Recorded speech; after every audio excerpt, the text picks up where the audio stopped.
Welcome everyone to the deep dive. It's really fantastic to have you with us again as we get ready for another exploration into what makes us genuinely well informed. Today we're looking at something pretty universal if you've ever learned a language or really any new skill. Those little mistakes, the ones that can sometimes make you feel a bit, well, stuck. But here's the plan. We're not just pointing them out. We're offering a shortcut. We've looked at 5 super common English mistakes that learners, and sometimes, let's be honest, even native speakers often make. And we're going to break down exactly how to fix them, like instantly. Our goal, to turn those confusing spots into aha moments, give you a real confidence boost, make your English sound more natural, more precise. So grab your coffee, maybe some tea, or, in a notebook if you're feeling studious. Let's dive in. Absolutely. And that really touches on something central to what we try to do here. These things we call mistakes when learning a language. It's easy to see them as just failures, right? But actually, they're incredibly informative. They're like little signals, showing where your brain is actively working, trying to figure out new patterns, maybe mapping them onto what you already know. It's a process. And understanding the why behind a mistake, not just memorizing the correction, that's what makes it stick. It moves you from just repeating something to really getting it. So today, we're aiming for that deeper understanding, using these really practical fixes from our source material, but giving them that full, well, deep dive treatment. The what, the how, and definitely the why. Exactly. It's about getting that real feel for the language, building confidence. Okay, so let's kick off with one I hear, seriously, almost every day. Our source calls it one of the most common mistakes. It's the phrase, I am agree. Now, just pause for a sec. Say it to yourself. I am agree. Does it? Does it sound quite right? Feel natural. And if not, can you maybe start to guess why it might be wrong? It's subtle, maybe, but it points to something quite fundamental about Yiddish grammar. It really does. It's a core point. The correct way, the natural way in English is simply, I agree, period. The confusion, it often comes from how agreement is expressed in other languages. And crucially, it's about what kind of word agree actually is in English. In English, agree is a verb, an action verb. It expresses the action of agreeing. It doesn't need a helper verb like am, is, or are before it in this context. It's not like an adjective where you'd say, I am happy or she is tired. Agreeing is something you do. So when you say, I agree, you're performing that action. You're stating your position. It's direct, like saying, I think or I believe. Ah, okay. So if agree is the action itself, putting am before it is just unnecessary. Like saying I'm swim instead of I swim. Precisely. That's a great analogy. It's redundant. You see, many languages, especially Romance languages, for example, structure this differently. They might use something that literally translates to I am in agreement, like in Spanish, estoy de acuerdo, or French, je suis d'accord.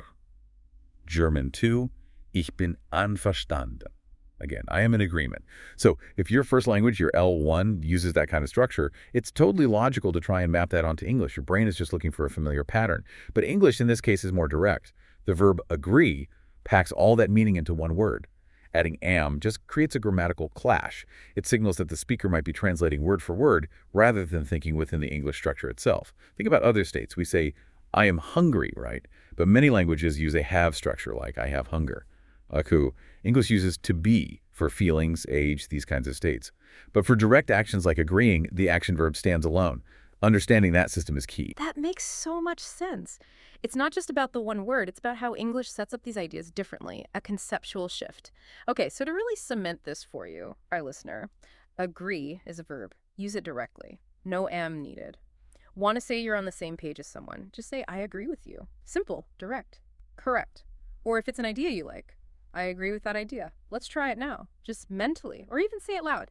Picture someone making a point you support. Say, I agree with you. Again, I agree with you. Feel how direct that is. Now maybe think of a plan you approve of. I agree with that plan. The more you practice this correct form, the more natural it'll feel. That extra am will just start to sound wrong. You'll sound more fluent, more confident. It's a small change, big impact. All right, moving smoothly on. Our second common error. This one pops up a lot when people are getting the hang of the present tense. I call it the third-person singular trap. You've probably heard it. He go, or maybe she like. There's that little itch, isn't there? Something feels incomplete. It's not about the meaning, obviously. It's pure grammar, or a really specific English rule. So what's the deal here? What's the fix? Yeah, this one points directly to a fundamental rule of present tense verbs in English. Subject-verb agreement. Particularly for what we call the third-person singular.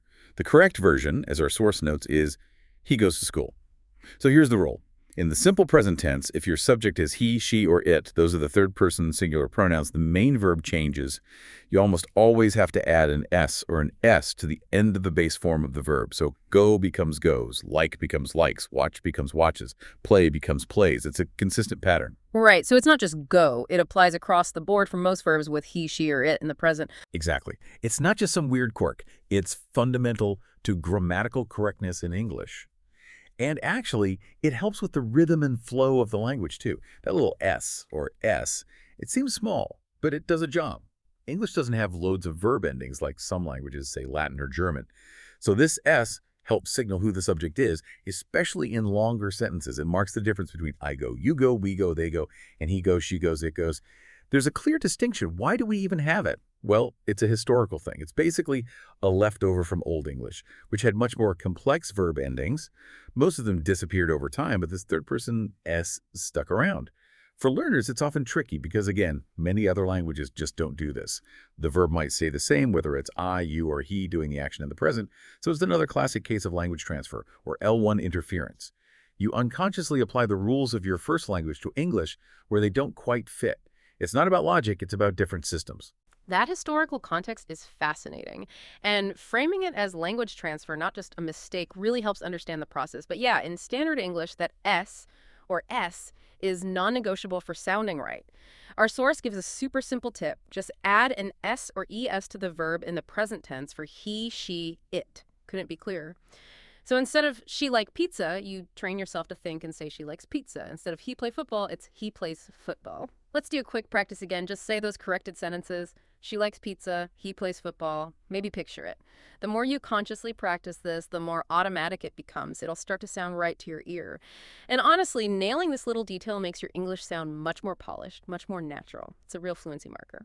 Okay, number 3. This one's called a classic mistake in our source, and it really shows how different languages think about something as basic as age. The error is saying something like, I have 25 years. Now again, pause. Think about your own first language. How do you express age? Do you literally have years? Or are you in an age? Or something else? Because how you say it naturally often shapes how you first try to say it in English. Exactly. And that's where the mismatch often happens. Because in English, the standard correct way is, I am 25 years old. The key reason is how English treats age. It's seen as a state of being, an attribute, like being tall or happy or Australian. It's part of who you are at that moment, not something you possess.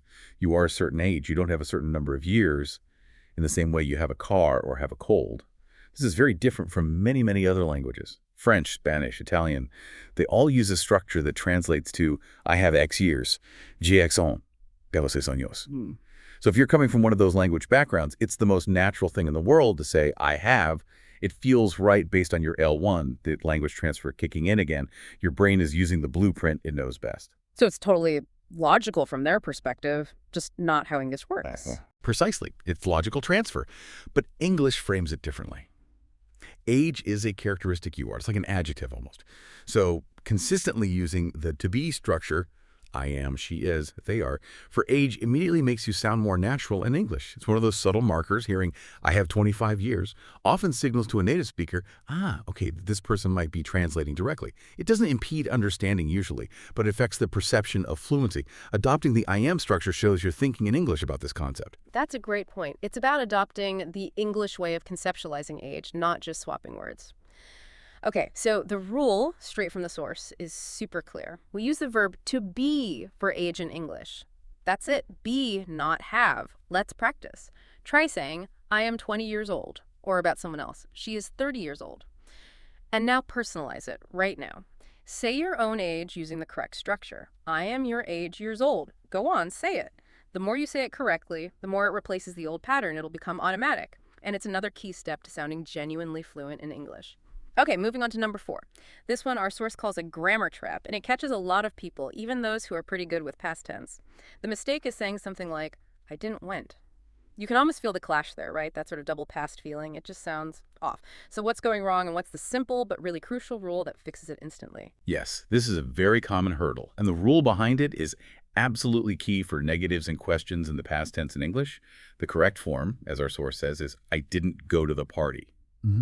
Here's the principle. When you use the auxiliary verb did, or its negative form didn't, that little word did already contains all the past tense meaning for that verb phrase.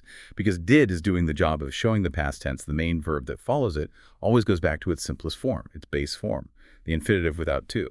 So went is the past of go, sure. But once didn't is there, you just need to go. Ah, okay. So did or didn't basically signals this is past tense and the main verb doesn't have to do it again. It's like did handles the time travel aspect. Exactly. Think of did as the main operator here. It sets the tense. It handles the negation or the question format. It does the heavy lifting for the past tense. So saying I didn't went is like putting the past tense marker on twice. Once with didn't and again with went. It's redundant and grammatically incorrect, a double past tense error. And it's the same for questions. You wouldn't say did you went, no, it's did you go. The did sets the past tense. Go stays simple. Understanding how these auxiliary verbs work, do, does, did, is really fundamental to English grammar, especially for negatives and questions. English relies on them much more heavily than some other languages. Maybe in your first language, you just add a negative word after the main verb, like I went not, or you change the word order went I, without needing an extra helper verb like did. So mastering the English auxiliary system is a key step. It requires adjusting how you think about forming these structures. That heavy lifter idea for did is really helpful, makes it click. So the absolute rule to remember is after did or didn't, in the past tense, we always use the base form of the verb, no exceptions. So instead of I didn't eat breakfast, which sounds clunky now, right? It becomes the smooth, correct, I didn't eat breakfast. Or talking about a film, not he didn't watch the movie, but the clean, accurate, he didn't watch the movie. It actually simplifies things once you get it. Just use the base form after did or didn't. Easy. Let's practice this actively. Think of things you didn't do yesterday. I didn't, and use the base verb. I didn't call. I didn't finish. I didn't see. Consistent practice makes this automatic. It really smooths out your sentences and makes you sound much more accurate. Okay, on to our fifth and final common mistake for today's deep dive. This one is about quantity, and it's a mix of vocabulary and grammar. The error, much people. You hear this one quite a bit, and maybe it feels like it should work. Much means a lot, right? But there's a really important distinction in English nouns that makes much people incorrect. What is it about the word people? What's the bigger rule we need to grasp here? All right, this brings us squarely into the territory of countable versus uncountable nouns in English. It's a critical distinction. The correct phrase, as our source points out, is there are many people in the park. Hey. Let's break down this countable, uncountable thing because it affects lots of quantity words, not just much and many. So English divides nouns into these two main types. Countable nouns, these are things you can count individually. One person, two people. One chair, two chairs. One idea, two ideas. They usually have singular and plural forms. For large quantities of these, we use many. Uncountable nouns. These refer to stuff you generally can't count as separate items. Things like water, sand, information, advice, furniture, luggage, money. They're often seen as a mass or concept. They usually don't have a plural form. For large quantities of these, we use much. Okay, so people. Even though it refers to a group, it's made up of individuals you can count, so it's countable. Exactly. That's the key. People is the plural of person. Yes, it's an irregular plural. Person doesn't become persons usually, which might add a bit of confusion, but fundamentally, you can count the individuals within the group. People. One person, two people, three people. Therefore, because it represents countable entities, it requires many for a large quantity. Many people. The mistake much people probably happens because learners sometimes perceive people as a kind of collective mass, like water or traffic maybe. But grammatically, it behaves like other countable plurals. Many cars, many books, many people. Getting much and many right is really quite important for sounding natural and being precise about quantities. It's a basic building block, and it connects to other quantifiers too, like we use few or a few with countables, few chairs, few ideas, and little or a little with uncountables, little patience, a little water. Though a useful tip for learners is that a lot of or lots of can often be used with both countable and uncountable nouns. A lot of people, a lot of water. It's very flexible. But understanding the much-many distinction is still essential, especially for more formal contexts or just for general accuracy. That countable-uncountable distinction is huge, isn't it? Once you see it, it clarifies so much about quantifiers. The source's tip is spot on. Use many with countable nouns, like people, cars, or apples. It's about knowing the noun type. So you wouldn't say much people like music. It has to be many people like music. Sounds much better, right? And not, there are much cars on the street, but there are many cars on the street.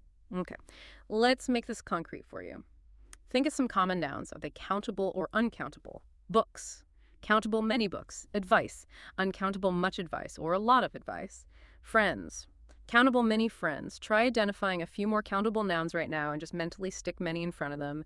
Many opportunities, many challenges, many emails. This kind of active practice really helps lock it in. Mastering this makes your descriptions of quantity much more precise and natural sounding. Well, okay, that was a really practical session, wasn't it? Diving into those common sticking points and hopefully making them much clearer. It's not just about fixing mistakes, it's about understanding why. Let's do a super quick recap of those 5 instant fixes, just to drill them in. Repetition helps, right? First, no more I am agree. It's simply I agree. Direct action verb. Second, he go, she likes. Nope. Add the S or E's for third person singular in the present. He goes, she likes. Third, age isn't something you have, it's something you are. So, I am 25 years old, not I have 25 years. Used to be. Fourth, avoid the double pass trap. After didn't or did in questions, use the base verb I didn't go, not I didn't went. And fifth, countable versus uncountable. You can count people, so it's many people, not much people. Use many for countables, much for uncountables. Absolutely. And as we finish up, it's really worth echoing that core message from our source. Learning English is a journey, not a race. Seriously. Every time you stumble, every time you hesitate or make one of these mistakes, it's not failure. It's actually proof you're engaging, you're trying, you're learning. Leaning into those moments, figuring out the why like we did today, that's genuinely the best way forward. These specific fixes might seem small, but together they build towards that bigger goal of being truly well-informed and confident in English. They build accuracy, they build fluency, and that lets your ideas come across much more clearly. Small tweaks, big difference in confidence and clarity. Couldn't agree more. And that leads us perfectly into a final thought for you to take away and maybe chew on a bit. We've looked at some subtle English rules that often catch learners out, but flip it around. What about your own native language? Are there rules or quirks in your language, things that seem totally obvious to you, that might completely baffle someone learning it for the first time? Think about those little idiosyncrasies and maybe think bigger. How does noticing these intricate patterns in English or any language actually deepen our whole understanding of communication, of culture, maybe even how we structure thought itself? Something to ponder. Thanks so much for joining us on the deep dive today. We'll catch you next time.